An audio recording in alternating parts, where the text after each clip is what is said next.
చెప్పాను? 3 మెట్లు. మొదటి మెట్టు శాంభవి విద్య, రెండో మెట్టు శారదా రాజ్య, మూడవది శర్వాణి. ఇప్పుడు 4వది చూద్దాం. 125వ నామం శర్మదాయిని. శర్మదాయిని, ఇది 4వ మెట్టు మీదకి వచ్చాం మనం. గురువుగారు ఈ మెట్లు భలే ఎక్కేస్తున్నాం మనం, అంత లోపల అంతర్లోకాలు బహిర్లోకాలు చాలా తేలిగ్గా, ఇప్పుడు వినేటప్పుడు అంతా తేలిగ్గా ఉంటుంది. ప్రాక్టికల్లో వచ్చినప్పుడు కొద్దిగా కష్టం అనిపిస్తుంది, అంతే కదా. ఇప్పుడు 7 కొండలు ఎక్కి మేము దర్శనం చేసుకున్నామండి తిరుపతి అంటే మనకు నేను ఎక్కేస్తాను, నేనైతే ఇంకా తొందరగా ఎక్కుతా అంటాం. అక్కడ 1వ మెట్టు ఎక్కంగానే నీ పని అయిపోతుంది. అట్లా అంతే, అనుభవంలోకి వస్తే కానీ ఎవరికి తెలియదు. శర్మదాయిని 125. ఇక ఇక్కడి చూడండి, ఆజ్ఞా చక్రం అనబడే నాద చక్రం. అదేమిటది? నాద చక్రం.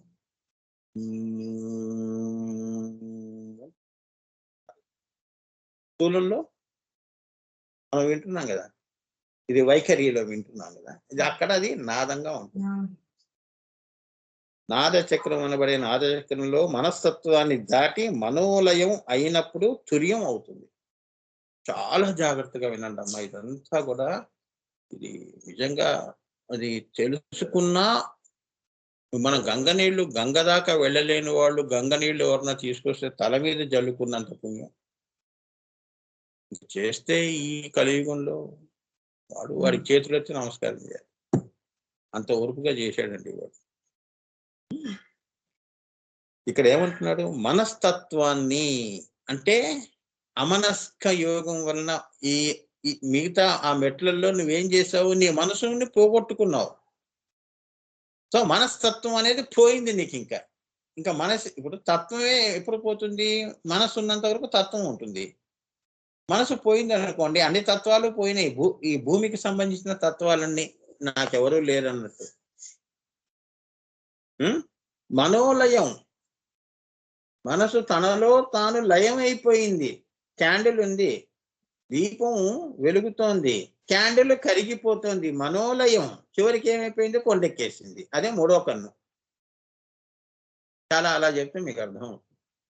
కనిపించే వరకు తత్వమే, 3వ కన్ను వరకు వచ్చే వరకు మనోతత్వాలు ఉన్నాయి. క్యాండిల్ వెలుగుతోంది, నువ్వు ధ్యానం చేస్తున్నావు, శాంభవి విద్య చేస్తున్నావు. ఆ వేడికి కిందంతా కొవ్వంతా కరిగిపోయి ఈ 3వ కన్ను అనే పర్వతం దగ్గర అక్కడ దర్శనం అవుతుంది. అలా అంటే మనోలయం అంటే అదనమాట. అక్కడికి వెళ్తే అన్ని పోగొట్టుకోవటమే, కింద ఉంటే అన్ని పొందటమే. సో మనోలయం అయినప్పుడు తుర్యం అవుతుంది. ఇప్పుడు ఏమైంది? నువ్వు ఎన్ని అవస్థలు దాటావు? జాగ్రత్త దాటావు 4, స్వప్న దాటావు 4, సుషుప్తి దాటావు 4, 16. ద్విదళ పద్మంలో ఆజ్ఞాచక్రంలో ద్విదళ 16 జాగ్రత్త స్వప్న సుషుప్తి. వెంటనే నీకేమొచ్చింది? తుర్య జాగ్రత్త వచ్చేసింది. ఆత్మ కన్ను తెరిచింది అని, కన్ను తెరవంగానే అహం బ్రహ్మాస్మి అంది అని. చూసారా? కింద పుట్టంగానే మనం చూసింది ఏంటి? నేను అన్నావు. అక్కడేమంటున్నావు? ఏమంటున్నావు? అహం బ్రహ్మాస్మి. ఎంత బాగా చెప్పండి. మరి మనోలయం అయినట్టే కదా. ఆ మాట వాడు అన్నాడంటే అక్కడికి వెళ్ళి వాడు మనోలయం పొందినవాడే వాడు. అంటే వాడికి తుర్యం అయింది అనే ఒక నిదర్శనం పక్కవాడికి. అర్థమైందా? నేను అంటూ తిరుక్కుంటూ చెప్పే వాళ్ళందరూ కూడా మనస్సులోనే తిరుగుతున్నారు, మనసు పెట్టుకొని తిరుగుతున్నారు కాబట్టి తత్వాల్లో తిరుగుతున్నారు, తత్వాతీతం కాలేదు అని. చాలా డిఫికల్ట్ అమ్మా ఇది, వెరీ డిఫికల్ట్ సబ్జెక్ట్స్. ఏ విద్యలు ఏ యూనివర్సిటీలు చెప్పవు, ఏ యూనివర్సిటీలో లేదమ్మా ఇవి. ఇది చదువు అంటే అవేం చదువునండి.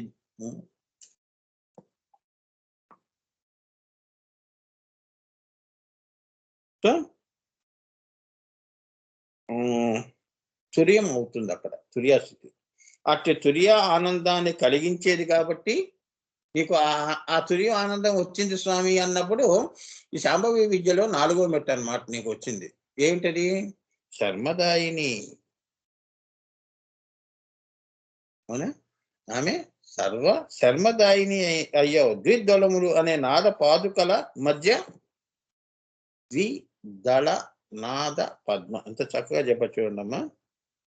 తుర్యంలోకి వస్తే నీకేమొచ్చింది? ఆనందం వచ్చింది కాబట్టి శర్మదాయిని అయ్యావు కదా. అక్కడ ద్విదళములు అనే నాద పాదుకలు, అదే గురు పాదుకా దర్శనము అంటారు.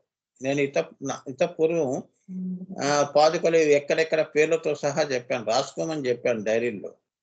మీరు చెప్పాలి టక్కని డైరీ చూసి. ఆజ్ఞాచక్రంలో పాదుకలు ఏమిటి? అవునా? కాంతి పాదుకలు. నేను రక్త సహస్రాల దాకా కూడా చెప్పాను. ఇప్పుడు మీరు కాంతి పాదుకలు దర్శనం చేస్తున్నారు, ఇంకా కింద స్థూల పాదుకలు అవసరం లేదు. అంటే ఇక రామకృష్ణ గురువు గారు అంటే ఆయన పాదాలు పట్టుకొని ఉండవలసిన అవసరం లేదు అని అలా చెప్తే అర్థం అవుతుంది. ఇంకా రామకృష్ణ లేడు, గురువు గారు గుడ్ బై చెప్పాడు నీకు. ఇంకా వెళ్ళమ్మా, ఇంకా నన్నేం పట్టుకుంటావు అంటే నువ్వు అమ్మ వాళ్ళకి వెళ్ళిపోతున్నావు, నీ ఇంటికి నువ్వు వెళ్ళిపోతున్నావు, అమ్మ వాళ్ళు లైవ్ అయిపోతున్నావు. ఇంకా నీకు నాతో ఏం గురు శిష్యుల బంధం తెగిపోతుంది అక్కడ కాంతి పాదుకల దగ్గర అని చెప్తున్నారు. అంతవరకు గురువుని పట్టుకుంటావు, ఆయన పాదుకలు పట్టుకుంటావు. అది పట్టుకుంటేనే నువ్వు అక్కడ దాకా చేరుకున్నావు. ఇంకా అక్కడి నుంచి వదిలేయమ్మా, వెళ్ళిపో. అదే నేను అంటా. అక్కడ నేనే కనిపిస్తా. అర్థమైందా? మీరే ఆ పైన అవును నేనే అయితే అదే నాదే అనుకో, నా పాదుకలే నీకు దర్శనం అవుతాయి. అదనమాట. ద్విదళములు అనే నాద పాదుకల మధ్య ఆత్మజ్యోతి, నీ ఆత్మజ్యోతి, నీ ఆత్మ ద్విదళం కదమ్మా, రెండు కళ్ళ మధ్యలో నీ ఆత్మ జ్యోతి ఇలా అక్కడే మీరు గుర్తు పెట్టుకుంటున్నారు. అది ద్విదళం మధ్యలో జ్యోతిగా అక్కడ నీకు ఏ అనుభూతి అవుతుంది? బ్రహ్మైవాహమస్మి అన్న చిత్కల ప్రత్యేగాత్మ అవుతుంది. నేను ఈ కింద లోకానికి స్థూలానికి నేను వేరుగా వచ్చాను. ఈ కాంటినెంట్ నుంచి, ఈ దేశం నుంచి ఇంకో దేశంలోకి వచ్చాను. అలా చెప్తే అర్థం. అంటే ఈ లోకం మర్చిపో. అర్థమైందా? ప్రత్యేగాత్మ అన్నారు. కింద ఉన్నప్పుడేమో జీవాత్మ అన్నావు కదా. ఇప్పుడు ఆ జీవ లక్షణం అంటే ఏంటంటే ఇదే కుబుసం విడవటం. కుండలిని శక్తి కుబుసం విడటం అంటే ఏంటంటే వైదేహీ స్థితి అని. పాము కూడా కుబుసం విడుస్తుందిగా, అవునా? వేరుగా బయటకు వచ్చింది ప్రత్యేగాత్మగా. దాని చర్మం అంతా కింద పడిపోయింది. అదే జీవ లక్షణాలన్నీ పడిపోయింది. ఇంకెందుకమ్మా కింద దృష్టి? ఎవరికి ఎవరు? అవునా? అంత సింపుల్ గా ఇక్కడ గురువు గారు ఇవన్నీ చెప్పలేదు, కానీ ఆయన చెప్పిన దానికి నేను సాకారంగా చెప్తున్నాను. ఎలా ఉంటుంది నా అనుభూతి అంటే ఆ జీవ అనే ఆ యొక్క శరీరం, ఆ యొక్క కుండలి నీకున్నదంతా కుబుసం విడిచినట్టు విడిచేస్తుంది. అక్కడ జ్యోతిగా వెలుగుతుంది. అది ప్రత్యేగాత్మగా బయటికి వస్తుంది అని దగ దగ దగ దగ మెరిసిపోతుంది. సో చిత్కళ ప్రత్యేగాత్మ అవుతుంది. ఆ వెలుగుతో, ఆ వెలుగులో అకుల చక్రాలన్నీ కూడా వెలుగుతాయి.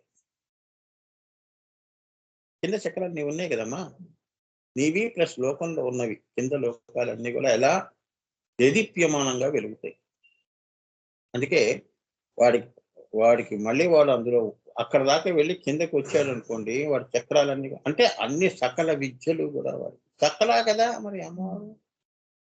వాడికి అన్నీ తెలుసు. సర్వజ్ఞ స్థితి తెలియదంటూ ఉండదు. అన్ని భూత భవిష్యత్ వర్తమానాలు అన్ని కూడా ఇలా ధ్యానంలో చూస్తూ ఉంటాడు. అన్ని చక్రాలు మూలాధార స్వాధిష్టాన మణిపుర దహర విశుద్ధ ఆజ్ఞ వరకు కూడా 6 జ్యోతులు వెలుగుతూ ఉంటాయి. బ్రహ్మాండంగా వెలుగులు చిమ్ముతూ ఉంటాయి.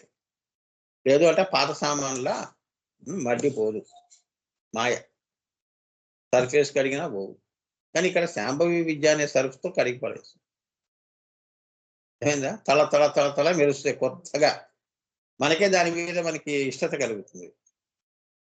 నల్లగా ఉంటే విసిరి పడేస్తుంటాం కోపంగా, ఈ జిడ్డు ఇది పోదు పెట్టదు అని చెప్పేసి. అవునా? అలా చెప్తే ఆ భాషలో చెప్తే అర్థం అవుతుంది. అంటే ఆ రకంగా సాపేక్షంగా చెప్తున్నాను లైట్గా, అసలు ఇదేం కలవదు. కానీ ఏంటంటే ఈ శాంభవి విద్య ఎలా ఉంటుంది అంటే, ఈ విద్యలో అడుగుపెట్టిన వాళ్ళకి వాళ్ళ చక్రాలు ఎలా ఉంటాయి. ఇప్పుడు నువ్వు కూడా మరి క్రియాయోగంలో అదేగా నువ్వు చేస్తున్నావు. చక్ర శుద్ధి, నాద శుద్ధి, అదే దీన్ని ఏమంటారు, నర్వస్ సిస్టమ్, నాడీ వ్యవస్థ అలానే ఇవన్నీ శుద్ధి చేసుకోవటం, చక్రాలు శుద్ధి చేసుకోవటం, ఇవన్నీ కూడా శాంభవి విద్యలో కూడా ఇలా నీకు శుద్ధి అవుతాయి అని వెలుగుతాయి. నీకు అవిద్య పోయి బ్రహ్మ విద్య అనే తెలుస్తుంది. ప్రత్యేగాత్మే కదా నువ్వు. ఏమన్నావు అక్కడికి వెళ్ళినప్పుడు బ్రహ్మైవాహం అస్మి అన్నావు. నేనే బ్రహ్మ అన్నప్పుడు నీకు బ్రహ్మ విద్యే. నువ్వు మరి బ్రహ్మవేత్తవి, బ్రహ్మ వేది. బ్రహ్మను తెలుసుకుని అనుభూతి చేసుకున్నవాడు బ్రహ్మవేది. బ్రహ్మ గురించి కిందంతా బ్రహ్మ గురించి వాదన చేసేవాడు బ్రహ్మవాది. ద్వైతంలో ఈ దేవుడు గొప్ప, నా దేవుడు గొప్ప అనుకుంటే ఏడ్చుకుంటూ తెచ్చేవాడు. అనేకత్వంలో ఇలా వాదనలు ఉంటాయి. దాని యొక్క అనుభూతిలో మూడో పని దగ్గరికి వెళ్ళినప్పుడు కింద ఎన్ని అర్చామో పనికిరమాలిన ఆర్గ్యుమెంట్స్ చేస్తుంటాం కదా, అవన్నీ అక్కడ అజ్ఞానంగా కనిపిస్తుంది.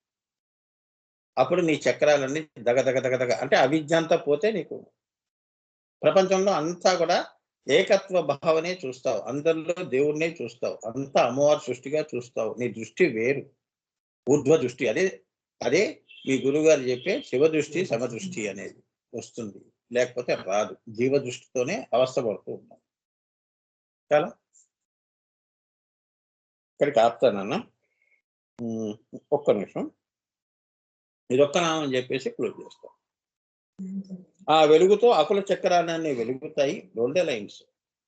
కళలన్నీ కూడా తానే అయి నిష్కళగా పైకి వెళుతుంది. అన్నీ నేనే అయినప్పుడు అన్నీ వదులుకొని నిష్కళగా వెళ్ళిపోతుంది. మనం కూడా ఇక్కడ ఏమంటాం, ఇంకా హిమాలయాస్కి వెళ్ళిపోతున్నాం అన్నప్పుడు ఇంక ఇవన్నీ ఎందుకు, ఈ కళలన్నీ పిల్ల జల్ల అనుకుంటూ వెళ్ళిపోతాం. అంతే కదా. అక్కడ నిష్కళగా పైకి వెళుతుంది. వెళ్లే ముందు 3 లిప్తాల కాలం పాటు, 3 లిప్తాలు అంటే కన్ను మూసి కన్ను తెరిచేలో 3 లిప్తాల కాలము మూడవ కన్నుగా ఆజ్ఞలో దర్శనం ఇస్తుంది అమ్మవారు. అదే నీకు అమ్మవారి దర్శనం. 3 నువ్వు అంటున్నావే గంట మాట్లాడాను గురువు గారు. గంట లేదు అవన్నీ. గంట ఏం లేవు. అసలైన అనుభూతి 3 లిప్తాల కాలం పాటు ఆ వెలుగులో ఉంటావు, చూస్తావు. అహం బ్రహ్మాస్మి, ఇంకోటి బ్రహ్మైవాహమస్మి అనుకుంటూ అలా ఉండిపోతావు ఆనందంలో. 3 లిప్తాల కాలం మూడవ కన్నుగా ఆజ్ఞలో దర్శనం ఇస్తుంది అమ్మవారు. ఎలా? శర్మదాయినిగా. అదే ఆత్మ దర్శనము. ఇప్పుడు చెప్పురా, నీ ఆత్మ మన ఇద్దరం ఒకటే. అంటే ఆమె తెలుసుకుంటోంది అక్కడ. నీలోంచి అమ్మవారు బయటపడింది. ఇంకా నువ్వు అనేది లేదు ఇంకా అని. పురుషంలో పోయింది, నామరూపాలన్నీ పోయినాయి అని. అట్టి ఆత్మ దర్శనాన్ని ఇచ్చేది కాబట్టి అమ్మవారు శర్మదాయిని అని రహస్యం. అది రహస్యం. అమ్మ శాంభవి విద్యలో ఇది 4వ మెట్టు. ఇక్కడికి అమ్మవారి ఆజ్ఞ 4 మెట్లు చెప్పాను. ఇంకా 6 మెట్లు ఉన్నాయి. అమ్మో బాగానే చెప్తున్నారే. అది అవన్నీ రేపు ఇంకొక 4 చెప్పిస్తుందో 2 చెప్పిస్తుందో చూద్దాం. దత్తోహం సోహం శివోహం గురుకృపాహి కేవలం ఆత్మకృపాహి కేవలం. అమ్మవారికి అందరికీ కూడా శర్మదాయిని అమ్మవారి యొక్క ఆశీస్సులు.